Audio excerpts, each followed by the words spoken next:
उन राजा ने अपने यहां पर एक लक्ष्मी नारायण भगवान का यज्ञ करवाया।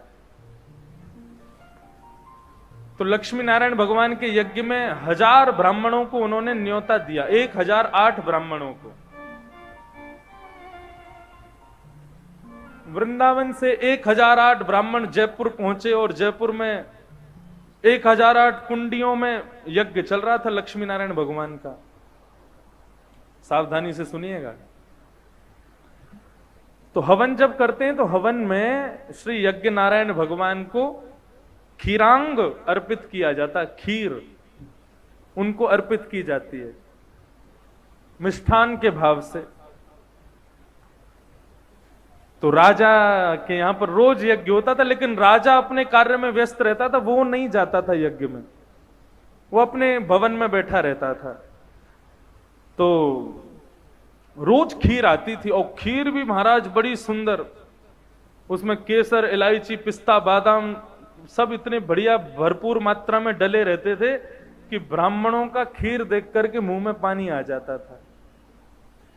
लेकिन ब्राह्मण क्या करें, खीर को खा तो सकते नहीं, वो सब ब्राह्मण क्या करते थे, खीर की आहुति देते थे, स्वाहा स्वाहा।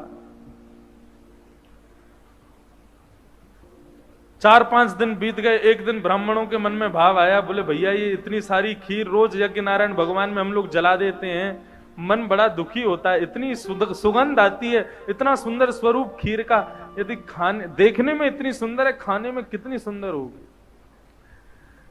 एक दिन सभी ब्राह्मणों ने सोचा, वो राजा देखता तो है नहीं, कोई देख तो रहा नहीं है हमको, और रही बात यज्ञ नारायण भगवान की, तो ब्राह्मण भगवान का मुखी तो होते हैं, अग्नि में डालें उससे बढ़िया हम ही खा जाते हैं, भगवान को मिल जाएगी खीर।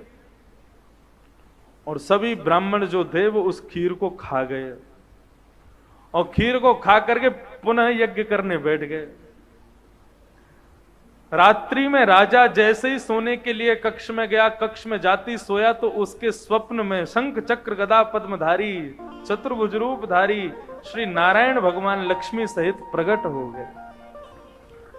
और प्रकट होकर के इतने प्रसन्न, इतने प्रसन्न, इतने प्रसन्न भगवान कि उनकी प्रसन्नता का ठिकाना नहीं। पूरी रात राजा को दर्शन हुआ भगवान का, कभी भगवान मुस्कुरा रहे हैं, कभी भगवान नृत्य कर रहे हैं, कभी भगवान आनंद कर रहे हैं। राजा बोला भगवान बड़े प्रसन्न हैं। सुबह सुबह राजा उठा, राजा इतना प्रसन्न, अपनी पत्नी से बोलता है, बोले देवी रात में मुझको स्वप्न आया। उसकी पत्नी बोली स्वप्न में नारायण भगवान को देखा? बोले हाँ तुमने भी देखा? बोले अरे कल तो रात भर की, कल की नींद तो बार बार मिले, कल ठाकुर जी को देखा और उसमें भी प्रसन्न मुद्रा में देखा। राजा के नेत्र सजल हो गए, शायद हम जो यज्ञ करा रहे हैं ना, उस यज्ञ से नारायण भगवान बहुत प्रसन्न है, तभी हमको दर्शन दिया। चलो देवी तैयार हो जाओ, आज जाकर के ब्राह्मणों को प्रणाम करके आएंगे। ठीक है। ब्राह्मण सब यज्ञ में बैठे, एक दूसरे से कह रहे हैं भाई सुनो, कल खीर खाई थी तुम लोगों को, किसी से कहना नहीं, कभी किसी से कह तो नहीं दिया ना?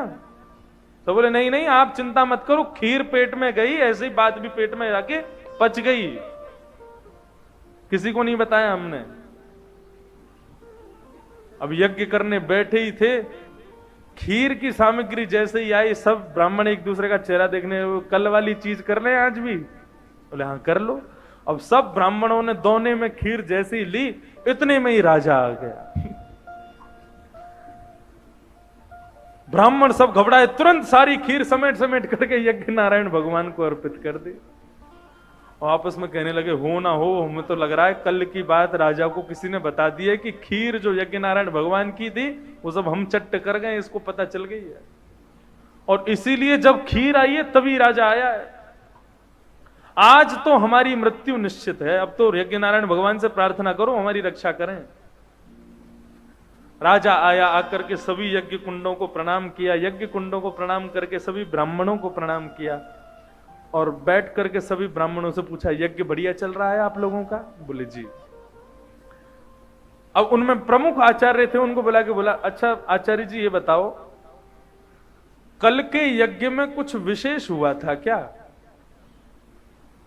अब राजा तो इस भाव से पूछ रहा था कि रात में मुझे भगवान दर्शन हुए, और पंडित जी को लगा कि राजा को सच पता चल गया है।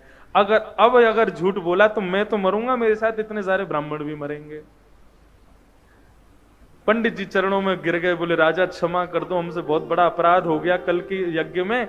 कल हम लोगों ने आप जो ये रोज खीर आती थी यज्ञ नारायण भगवान को चढ़ाने के लिए, कल हम लोगों से रहा नहीं गया। इतनी सुंदर इसमें से सुगंधी आती है, इतना सुंदर इसका स्वरूप, हम लोग कल की खीर यज्ञ नारायण भगवान को देने की वजह स्वयं खा गए। कल हमसे बहुत बड़ा अपराध हो गया, राजा क्षमा कर दो। राजा के नेत्रों में आंसू आ गए और ब्राह्मण को उठा करके हृदय से लगाया, चरणों में प्रणाम किया, बोले प्रभु आप इतने दिन से यज्ञ कर रहे थे, भगवान शायद प्रसन्न नहीं हुए, लेकिन कल यज्ञ में भगवान की जो खीर थी, यज्ञ नारायण के लिए जो खीर आई थी, उसको आप लोगों ने पाया, आप लोग सत्य मानी, आप लोगों के पाती मुझे ऐसा लगा नारायण तृप्त हो गए, और तृप्त होकर के उन्होंने मुझको स्वप्न में दर्शन दिया।